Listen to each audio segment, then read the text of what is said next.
Hi everyone, Vladimir is here with our multi-platform game development tutorial, lesson 22. So in the previous lesson, we've actually made a way to gain gold, like to make some in-game currency, but the trick is there's no way to spend it. So to fix that, we are going to introduce unlockable characters today, and also the possibility to upgrade the characters. So basically, I'm going to make our human character the only one that is playable from the start, and others a bit more expensive. So the idea is that the player will be able to get them, but there's also a potential for in-app purchases, if we get to it later. So without further ado, let me get to my desktop and to my IDE. And first things first, let's create a backend for this. So let's go to our game progress file. And one thing that we need to do is we need to define the one character price. In my example, I think I'm going with 1,000 gold, for example. Price equals 1,000 gold. And there's also character levels. This will be an array which indicate level of every character that we have. Level of each character 0, and 0 will mean that the character is locked, so the player will need to unlock him for those 1,000 gold. And what we are going to do, we also need to save those things, right? So we need save key for that. Let me call it player level equal player level. And what we need to do is, since there are lots of indexes, it's not a simple array it's not a simple variable that we can simply save. I'm just going to add the indexes to those player level keys, and this will make saving and loading easier. First things first, I like to start with loading stuff. So first we initialize the array of our levels, and we set it to the character amount, character record, character length. So the levels will contain levels of all the characters that we currently have in those characters array. There are 5 of them in our character record class. But yeah, going back, now we just need to load them up. Same way, we need a for cycle. We use the same border values to stop the lookup, and then we just assign the values to our levels. Prefs get integer, save key player level plus y. I will guarantee that each player's character has a unique index. And if I equals 0, so if we're looking for our first character, by default his level is 1, he's unlocked, and all the other characters are 0, so they are locked. And what we also need to do is check our save function. Just before we save our preferences, let me add the similar cycle. Only here we put integer instead of getting it. Player level, don't forget to add an index, and then you just record the value of levels I. So that should do it. Our backend is done. It was much faster than you probably expected. It was much faster than I have expected. So let's just progress to our character selection screen. I think that makes sense. And here we need to show the unlock button if the character is locked, but otherwise we show the start button. So the start button should keep as is, but it should not be always shown, because you cannot start the game with the character that is locked.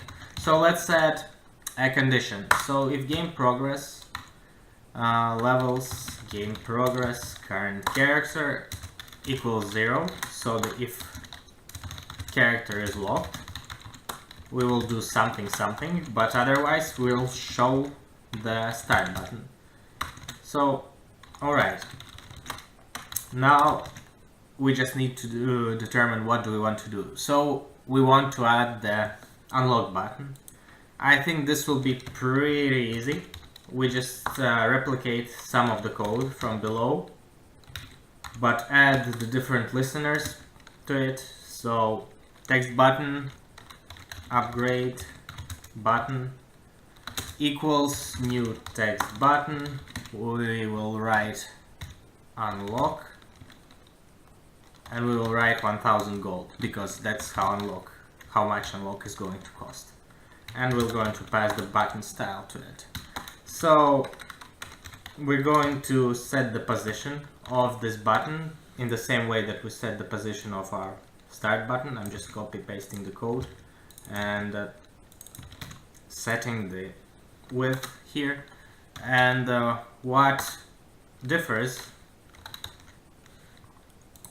let me just turn out flux so you can see better. And the different thing is the clicker. So we need to add the different listener, completely different listener. We can still copy the new click listener from this, but we need to adjust it in a proper way. So our start button just switches the screen. In our case, this is something different.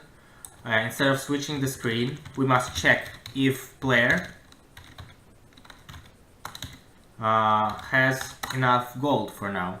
If player has more gold than game progress character price, then we will unlock the character. And the thing is, we also need to reduce the gold amount. We reduce it by game progress character price. Then we adjust the level of our character. We just set it to 1, and we reset the UI. So this does it. I think this should work. If you run the game, oh, actually, you know what?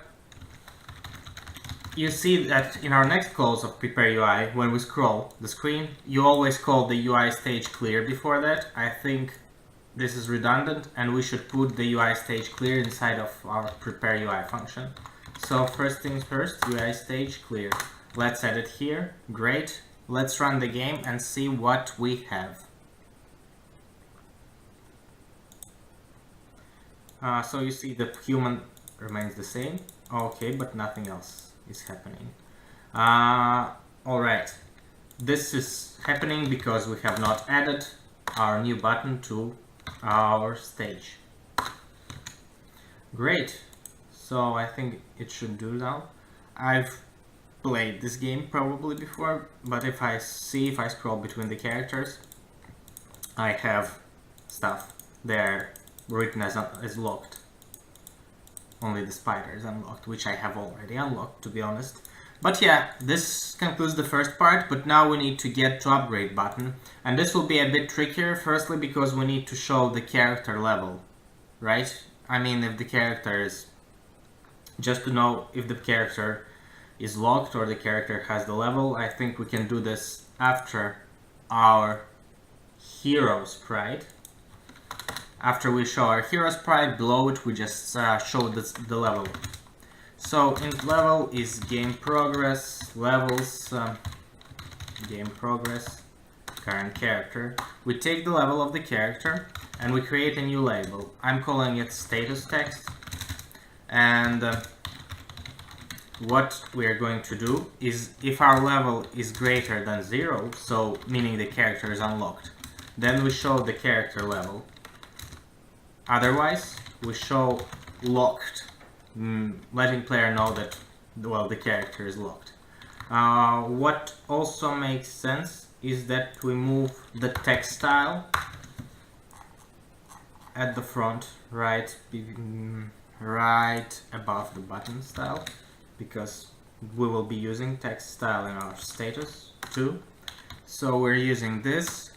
We're setting the position of the status text to be equal to our hero sprite position plus hero sprite get width minus status text get width divided by 2. So we're dividing the width difference to make it centered, screen centered.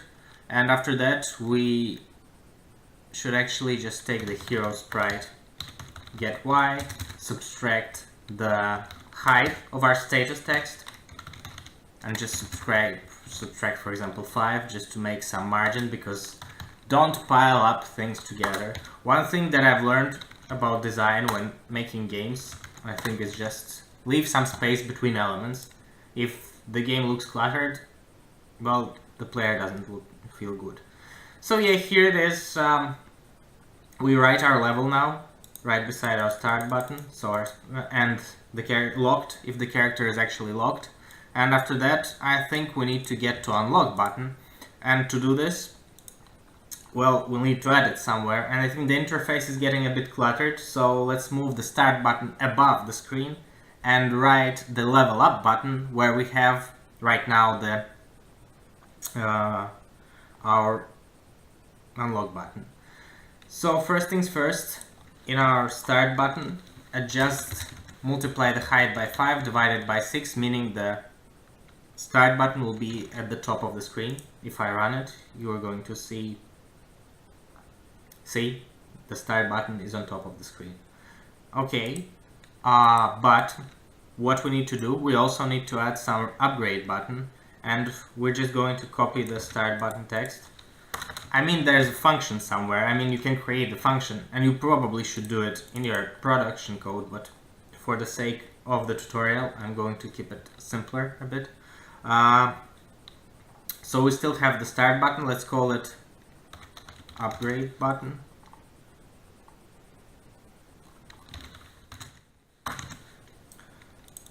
Call it upgrade button, set the position to the previous position of our start button. The listener will be different, but anything else is pretty much the same except for the listener and for the text. So the text is going to be, let's say, level up, because we don't have much space. We're going to need some kind of the upgrade cost, because the upgrade cost is going to be growing, so this should be adjusted depending on the character level. So let's make a function a bit later. Next, upgrade cost, game progress, current character, and add a bracket.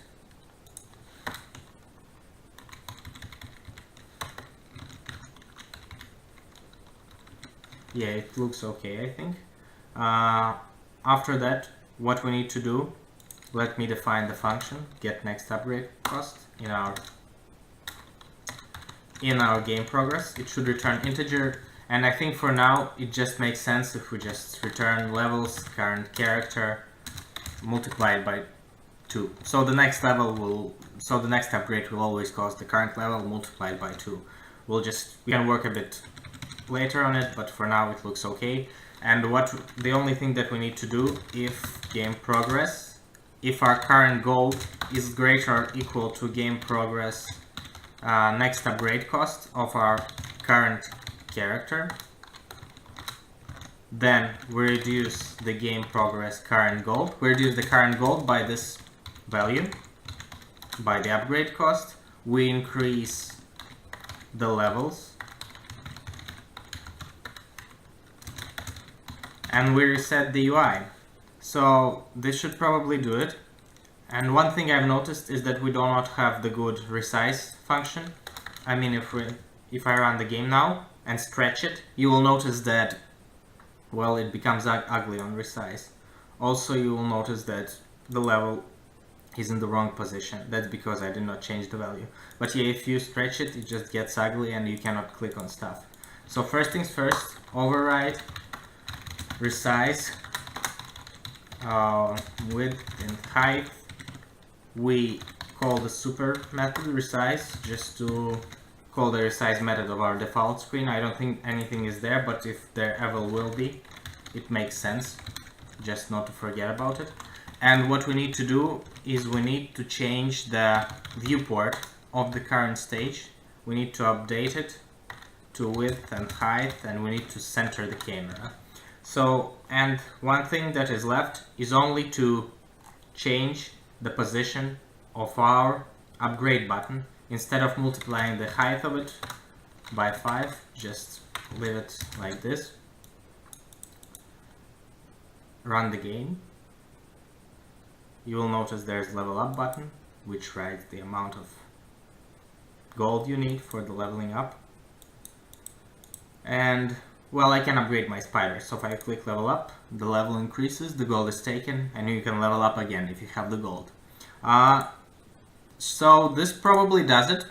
We can upgrade our characters right now. We cannot see any effect in the game except the change of gold, but yeah, that's a start. We're going to adjust the actual stats on our next lesson, but for today this is it.